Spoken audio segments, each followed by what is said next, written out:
UP triple SC पेट 2026 के संविधान के सीरीज में आज हम पढ़ेंगे केंद्र राज्य संबंध।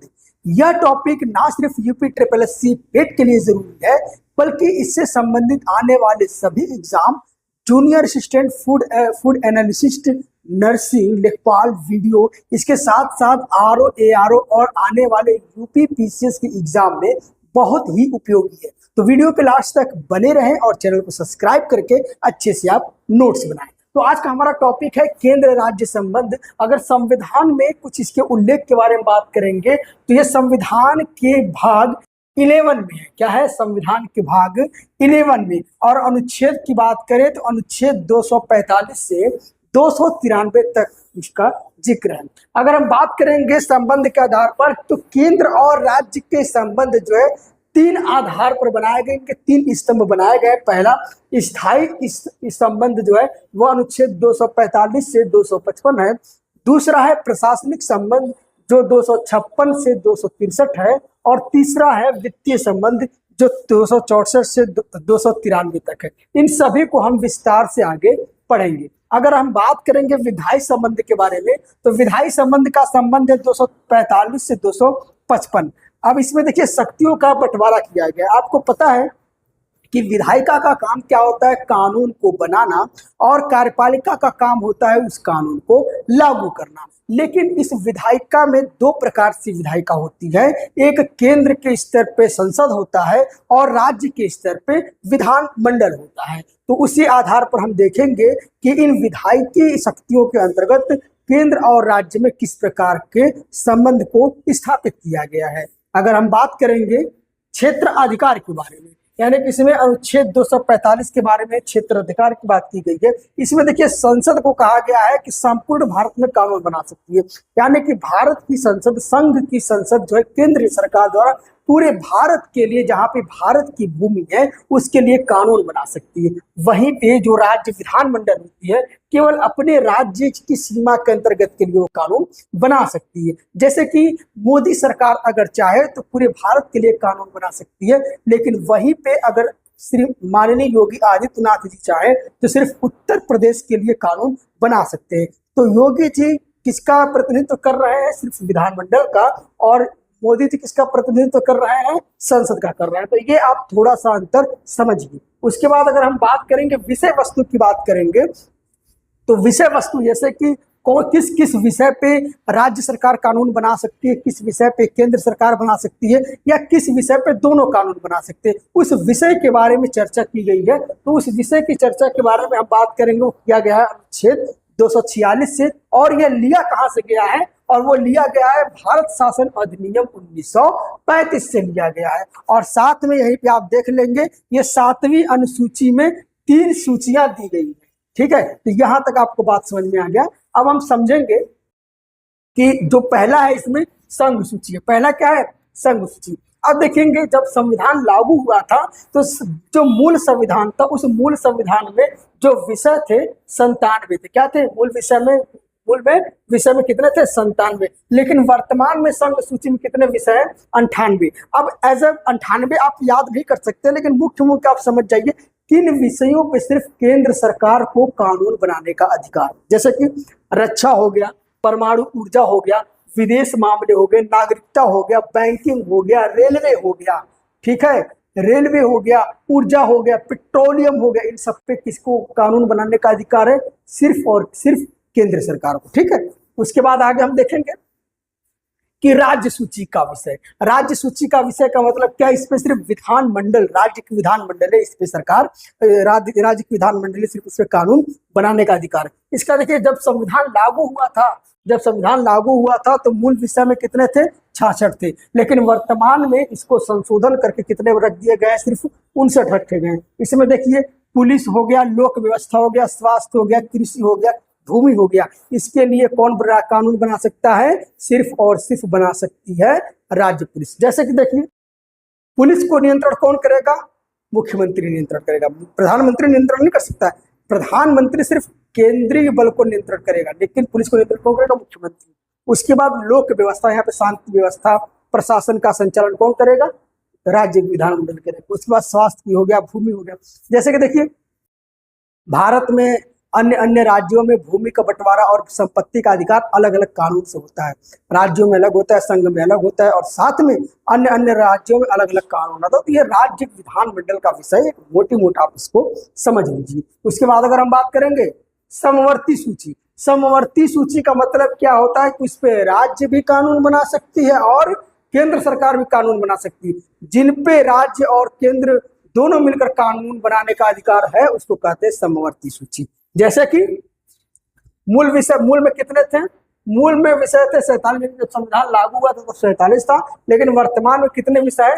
52 है। जैसे कि फौजदारी कानून, विवाह एवं तलाक, शिक्षा हो गया, वन हो गया, इस प्रकार से हो गया क्या? यह समवर्ती विषय है। अब देखिए एक चीज आपके मन में आ रहा होगा कि सर आप यह बताइए कि समवर्ती सूची में अगर दोनों को कानून बनाने का अधिकार है, यानी कि विधानमंडल को भी अधिकार है और केंद्र को भी अधिकार है, और इसमें अगर दोनों अपना अपना कानून बना दिए तो कौन लागू होगा?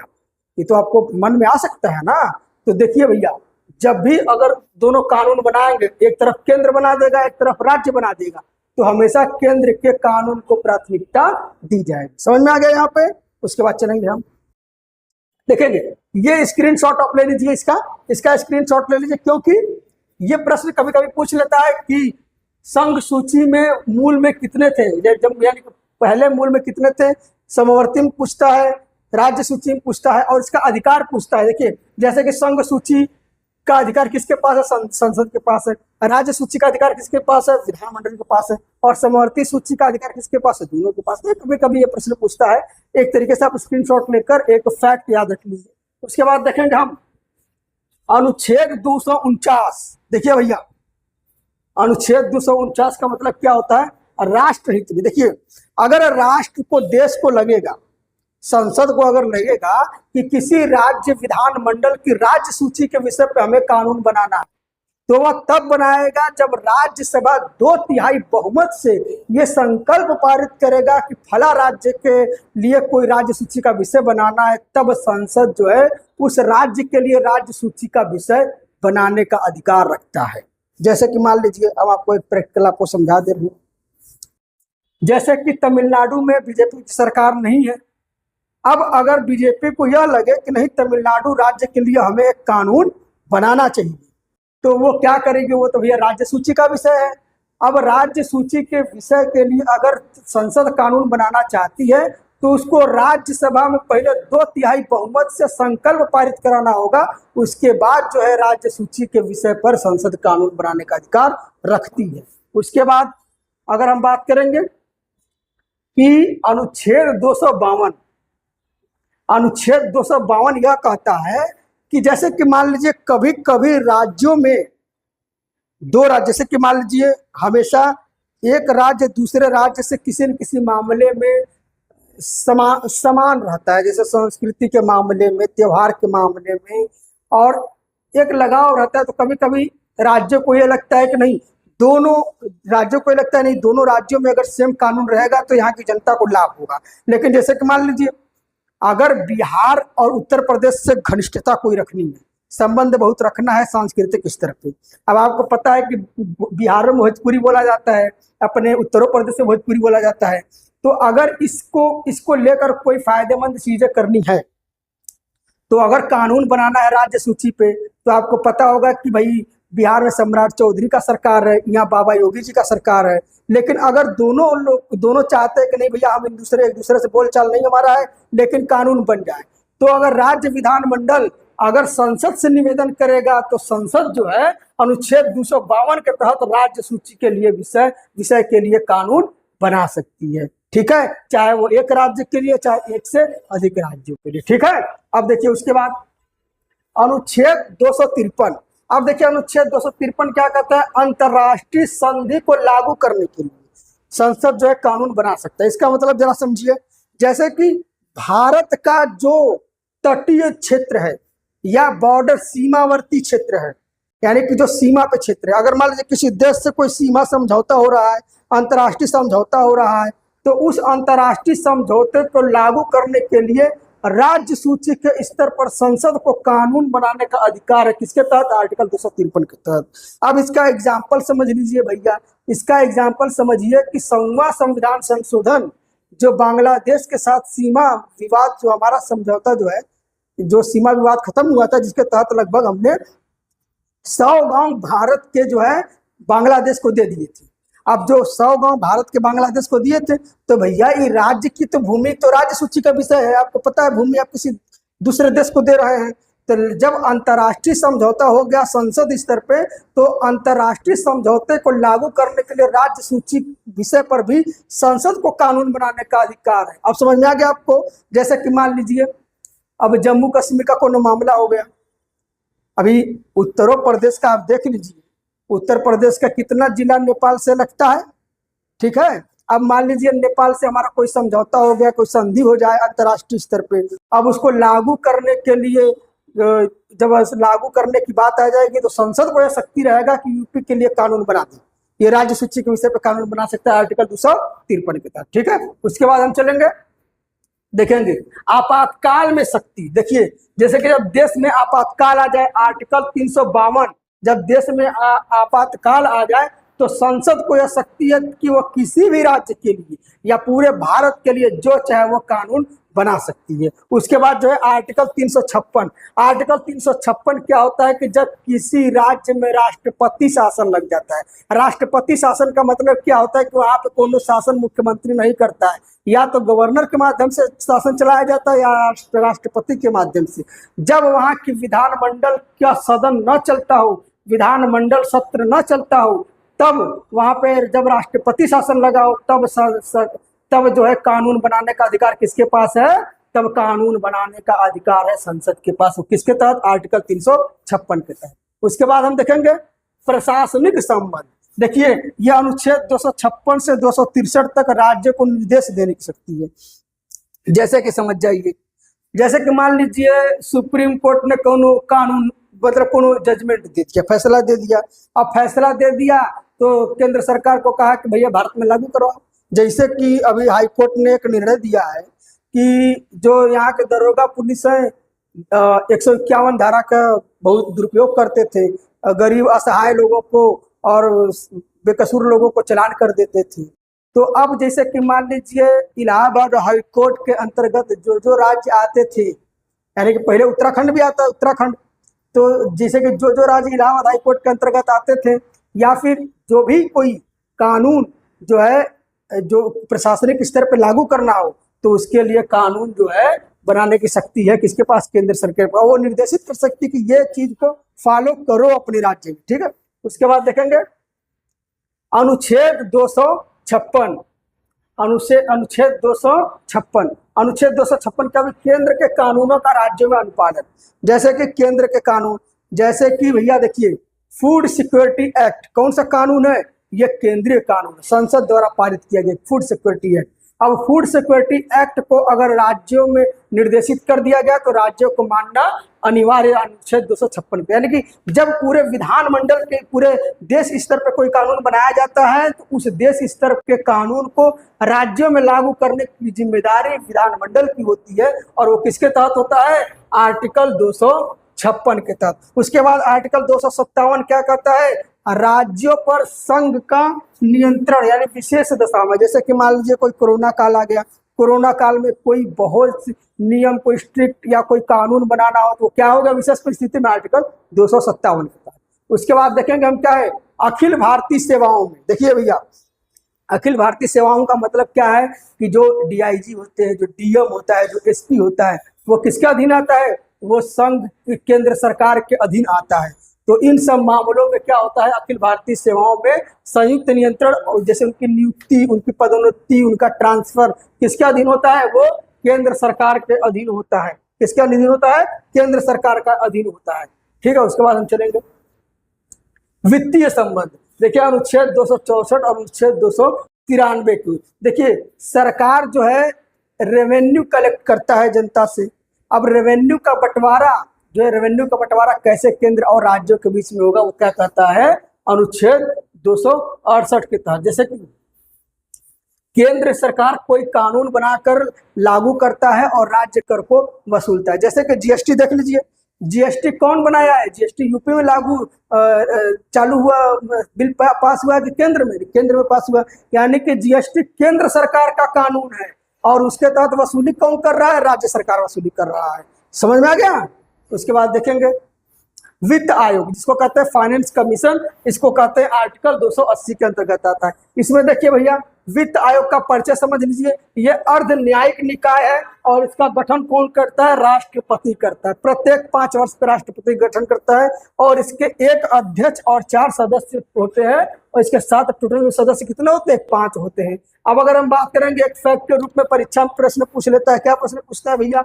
पहला प्रश्न पूछता है कि प्रथम वित्त आयोग के अध्यक्ष कौन थे? तो आप नाम नोट कर लीजिए, केसी नियोगी प्रथम वित्त आयोग के हैं। और वर्तमान 16वें वित्त आयोग के अध्यक्ष कौन है? अरविंद पनगड़िया। अरविंद पनगड़िया, ये 2024 के पेट में पूछा गया था।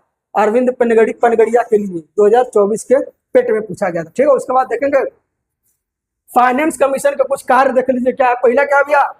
संघ व राज्यों में करों के बंटवारों की रूपरेखा तैयार करना। यानी कि जो रेवेन्यू कलेक्ट होता है वो राज्य में कैसे कितना बटेगा, कितना परसेंट राज्य के पास रहेगा, कितना परसेंट केंद्र के पास रहेगा, कौन काम करेगा? वित्त आयोग करेगा। और जो वित्त आयोग है वह सिफारिश करेगा, फाइनेंस कमीशन जो है सिफारिश करेगा अनुदान के लिए सिफारिश करेगा कि राज्य को कितना अनुदान दिया जाए। ठीक है, उसके बाद हम बात करेंगे कि पंचायतों और नगर पालिकाओं के लिए संसाधनों की व्यवस्था करेगा।